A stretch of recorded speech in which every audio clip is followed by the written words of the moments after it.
Hey YouTube family, it's Dinko the Realtor, your Utah Realtor. Today we're going to analyze the Utah housing market to see what's going on, where are prices going, and where will they end up. I'm going to give you all the information, that way you have that to make that financial decision you feel comfortable with. If you want to buy right now or if you want to wait the market out. So I have all the data on the Excel sheet. So if you've watched the YouTube videos before, you know we're going to dig deep down into this. If you haven't, stay tuned because you're not going to want to miss this because you're going to have all the financial information that you want before you make a financial decision. Now, before I show you the Excel data, I just want to show y'all a couple of articles. Now, check this out. This is San Diego Housing Bubble 1, Housing Bubble 2. It doesn't happen overnight. I know people want this stuff to happen overnight, but it doesn't. It takes time. So if you see right here, the market kind of seemed like it was stabilizing up here. It started coming down right before 2007, and then it didn't bottom out until 2009. So we see that the housing market, it doesn't just happen within a 6-month, 12-month period. It takes time to unwind, and nobody knows exactly where this housing market nationwide or in Utah is actually going to end up. That's why we have to analyze the data to make sure that you're making a financial decision you feel comfortable with. Now, I hate hearing that the housing market has stabilized because the economy hasn't stabilized. In previous videos, I even showed y'all that the housing industry, the Association of Realtors, the Builder Association, and the Mortgage Association wrote letters to the Fed urging them to cut rates and not to sell the mortgage-backed securities because they can cause the housing correction and the economy correction. 401k balances are down and last resort hardship withdrawals are up. That's not indicating that things have stabilized. And we're going to get to this Excel data. This is just going to take maybe another 15 seconds. Credit card balances spike in the third quarter to almost 1.1 trillion, which is a record. And we've never crossed the $1 trillion mark until this year. This is even in 08-09, we did not cross the credit card $1 trillion debt. And now we're about to approach 1.1. And after this holiday season is over, we probably definitely will be, right? Now, if you take a look at this, commercial real estate is headed for a crisis worse than 2008, Morgan Stanley analysts say. And you can go on Google and find that. The commercial real estate pain is not even hidden anymore. It's all out there, public knowledge. And then right here, Americans falling behind on auto loan payments at record pace. So we can see that the economy has not settled. Well, what's going to happen with home prices? Right now, in the short run, it is the best time to buy because until something actually breaks in the economy, until unemployment actually starts going up, increasing, at a pretty good rate, we're going to probably see an uptick in the spring buying time because the buyers come out before the sellers start putting the houses on the market, and we could see that small uptick. So if you're in the short term where you're wanting to buy somewhere within the next few months, you definitely want to take advantage of December and January because the data is indicating that's going to be the best time to buy unless something in the economy breaks, then things can head downwards. Now, let's analyze the data on the Excel sheet. So right here, I'm going to try to go through this quickly so it's not that long of a video. This is showing 2022 versus 2023. Look how much less sales we've been having all year long. And then in October, we had a small increase. We had like, what is that, 64 houses more that sold in October, 2% increase year over year. And they're like, oh my gosh, we had an increase of year over year. It is the time to buy. The market is... Well, it's not. I mean, that's when the market started tanking last year. The market peaked in May and tanked in, peaked in May of 2022 and tanked in January of 2023. That's where it bottomed out. Then we saw the spring uptick that I was talking about that we potentially could see again this time around if we don't see something in the economy break because inventory is going down. Interest rates have started coming down from those 8% highs. We're about 7% now. So all that's indicating if something doesn't break in the economy, we could be seeing that because the builders are building the mid-size homes and the luxury homes. The entry-level homes are really being kind of neglected. So if we see this, nothing has stabilized. And I'm going to show you all the prices. I just want to show you all this. So if we compare to 2021, it gets even worse. I mean, look at that. And if we compare to 2019, there was 3,703 sales. So we're even negative 37%, pretty much 38% of November of 2019. And in 2019, we had sales of 4,000 to 5,000 per month, just like this, other than November and December. Those were the two slowest months in 2019, and we still almost sold 4,000 units, and we were selling 4,000 to 5,000 units in 2019. And we see here that we are not selling any of that in 2023, and we didn't in the second half of 2022. So how can people say that the housing market has stabilized when it hasn't? The numbers don't indicate that. The economy hasn't stabilized. Now, again, right now are the best deals because we have house houses lingering on the market. Builders are being desperate right now. They're trying to meet at the end of the year quotas. So it is a good time in the short run, but how are things going to unwind? And that's the thing, nobody knows, but the data is not indicating that anything has settled. Look, we could see a 10%, 20%, 30% correction on home prices. And people say, well, the market went up 70%. Well, it doesn't matter that it went 70% during the pandemic, during second half of 2020 and into that first half of 2022, that 2-year period, saw an increase of 71%. Well, we only need a 43% decrease to wipe out all those gains. So a 30% decrease in prices would be major, and that could potentially happen. And of course, if they continuously print money like we went over a previous video, and I forgot to pull that chart up here, but I mean, the amount of money that we're printing, the national debt is just skyrocketing. I mean, we're at $33 trillion right now. We're about to hit 34 trillion, right? That's just from September to right here at the beginning of December. So they are just printing an enormous amount of money. If they can keep doing that, then maybe we could avoid that recession. Now, listings. If we take a look, this is why the housing market hasn't tanked. If we look at the beginning of the year, listings were starting to drop. So we had a negative 15% all the way to 30%. So we take a look to the right here. This is the negative amount of listings when we're comparing each month year over year. So we did not have the same amount of listings hitting the market. So even though we started the year with so much more inventory, we did not have the amount of listings that we had each month year over year. That is what prevented the market from absolutely tanking. If we saw these, thousands, 1,200, 1,600, 1,400 homes hitting the market in all of these months, the housing market would have been in an absolute free fall. So that could potentially happen, right? If things in the economy break, people are forced to sell, and then buyers are going to be able to buy at an even lower rate, because if people are losing their jobs, they're not going to be able to continue buying homes, right? People are saying, hey, if interest rates drop, the housing market is just going to skyrocket. That's not true. And I'm going to show y'all here why. So if we take a look at the listings, right, that's what's happening with listings. And let me actually pull this up here because I have it right. Oh, unless it signed me out. Nope, it didn't. Okay. So we take a look. The blue line is 2023. The yellow line is 2022. So look at the listings, right? Look at the gap of listings that we're having. And now we're starting to have about the same amount here in this last quarter of the year, and maybe at the beginning, end of summertime. So we're seeing listings starting to kind of match. And then if we take a look at this right here, and it did not sign me out. Okay, good. So if we take a look, see, at the beginning of the year, we started with 7,800 versus 2,000 homes. So the inventory was so much bigger.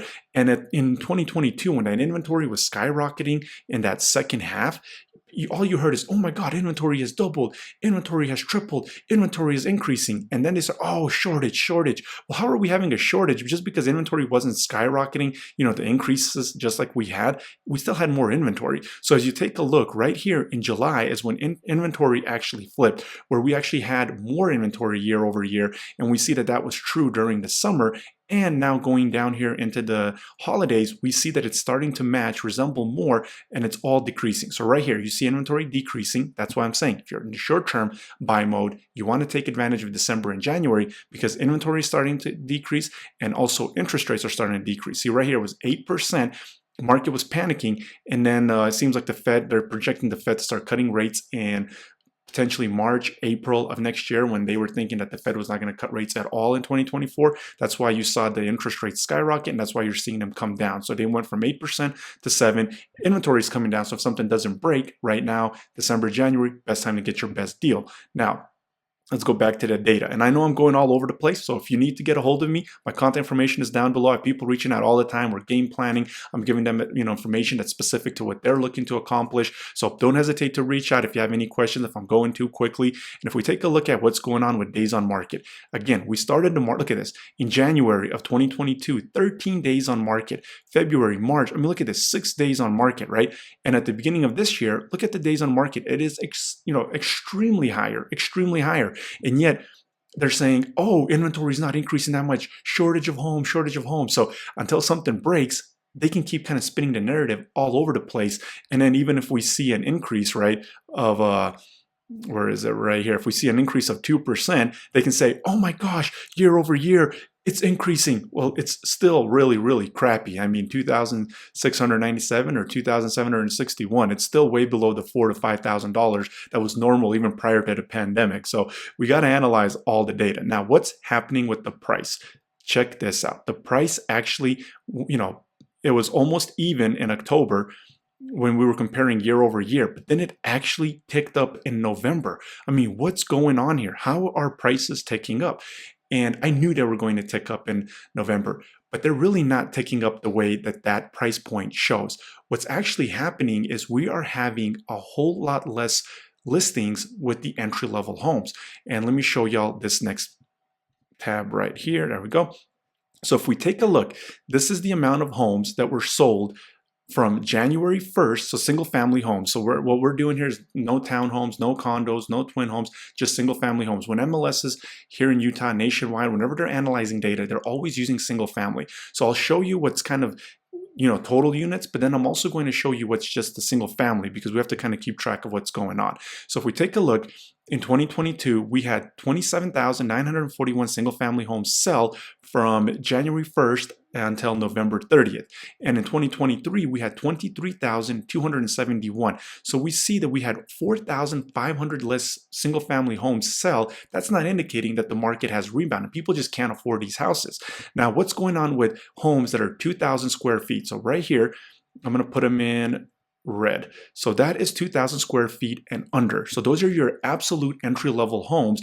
And if we take a look at the sales here. We had 8,670 sell in 2022 compared to only 7,089. So that right here, if you analyze this, it is a decrease. Well, let me go here. Is a decrease of 1,581. So right there, 5,181. That is and it's a significant amount of less single family homes. So if they're not part of the statistics, it's going to show that that price isn't dropping because when you're taking the median price, right, you're taking the median price, well, there's less of the entry level homes that are competing with these upper end homes. So when they're analyzing what the median price is, you have less of these entry level homes that have sold, and you have more of the higher price point homes that have sold. So now when the medium comes, it's showing that it's higher. And if we analyze what happened in November, check this out. Let me highlight it here and here. We had 554, and in November of 2023, we had 501. So that is an additional 53 homes that got sold in 2022 that did not get sold in 2023. So if we had these additional houses, right, if we had an additional 53 homes that were part of this statistic, it would drag that median price down. Now, the median homes, definitely when we're comparing year over year, they did not bottom out as much as they did same time a year ago because there is less inventory at that entry-level homes. So more of the inventory is in new construction, mid-size home, and those luxury homes. And that's where the deals are just as good, if not even better than they were a year ago. But the entry-level homes, they actually held their value a little bit higher. And I'm seeing that out there. I'm seeing that when I'm helping people. We are having less competition on those entry-level homes. So sellers are not dropping their price as much. They're not having as much competition, and even negotiating out there. I'm dropping prices $10,000, $20,000, maybe $30,000 instead of last year where you were able to drop them $50,000 because the sellers were much more desperate and you had comparables to show and say, hey, look at this one and look at this one. This is active. This has been active for this much. So that entry level is much harder this time around. But still, the best deals, like I've been saying, were going to happen at the end of the year. And that is true. You're able to get closing costs. You're able to negotiate price point down, especially if it's been on the market for 20 or 30 days. So still deals. And this is why I'm saying, if something in the economy doesn't break, and there's a couple of things, as we saw earlier in the video, that absolutely can break and cause a whole lot of pain in the economy. And if we take a look at inventory, we see that inventory is actually higher right now than it was in 2021, 2019. So let me make sure I'm not blocking anything. Cool. So right here, we see that we had 9,066 listings active. So this is taking your condos, townhomes, single family homes, all of it. We have 9,066. Well, in 2019, we had 8,307. So when people are saying, we have this extreme pandemic shortage, we absolutely do not. Because if you analyze the numbers, we actually have more listings active than we did in 2019, which was the last normal year prior to the pandemic, right? Now, if we take a look at 2021, right here, look at that. 2021 had 2,924 listings. That's it. That is all we had in November is 2,924 924 listings, and inventory just kept dropping and into December. This is why, following the data, I told all my buyers in 2021 that it was going to be just as crazy when January came around of 2022, and if they want to buy, they better buy right then and there, or else they're going to be in a bidding war where they are going to have to pay $50,000, $100,000 above list price, and then when the prices start coming down, they could be upside down. And depending how much prices come down, because look, prices can come down 10% overall, 20% overall, 30% overall. It definitely can happen depending on what breaks in the economy. It doesn't happen overnight. So if we take a look at the inventory, there was barely over half a month of inventory in November of 2021. You take what's selling right over here, and you see that 4,200 compared to 37, 24, and 22. So you divide the amount of inventory that you have minus what's been bought, and that's how you get your months of inventory. Now, if we take a look over here in 2023, we have 3.95 months of inventory, so almost 4 months of inventory. And in 2019, right here, we had 2.24 months. So if interest rates drop to 5%, it is not going to be pandemic bidding wars, $50,000, $100,000 above the list price, like the fear out there and the fear mongering that's happening, because the data is not indicating that we have that same shortage that we had, in 2021 and the beginning of 2022. You have to have shortage of homes, and you have to have the interest rates dropping ridiculously to 2 and 3%, which if it's at 5% and we have way more inventory, even if we do have multiple offers, they're going to be reasonable multiple offers where maybe a house goes $5,000 or $10,000 above list price. I know we covered a whole lot, but you see the numbers for yourself. If you need to get a hold of me, if you want to take advantage of the Utah housing market right now is the best time in December and January. And of course, if something breaks in the economy, I'm never hiding the truth. I'm giving you all the data. The economy definitely hasn't settled. The housing market hasn't settled. And if they continuously are able to print this money, get us out of this, with the downgrades that the US government is getting. So I don't know how much longer they're going to be able to be printing this money, but the economy definitely hasn't stabilized. The housing market hasn't. And potentially, if we see that uptick, maybe home prices do stay there if they're able to really do that soft landing. But that fear that houses are just going to go $100,000 above list price, that's not going to happen. At least the data is not suggesting that, unless something in the world happens where inventory starts dropping and interest rates drop, and then we just have way more buyers than we have inventory, and we have half a month of inventory like it's indicating right here. And until we don't have that, we're not going to have those bidding wars. Again, the contact information is down below. If you haven't subscribed yet, you need to, because you're not going to get this information anywhere else. This kind of honesty analysis. And make sure you smash that like button. It will really help me. And until next time, have a great day, night, whenever you're watching this.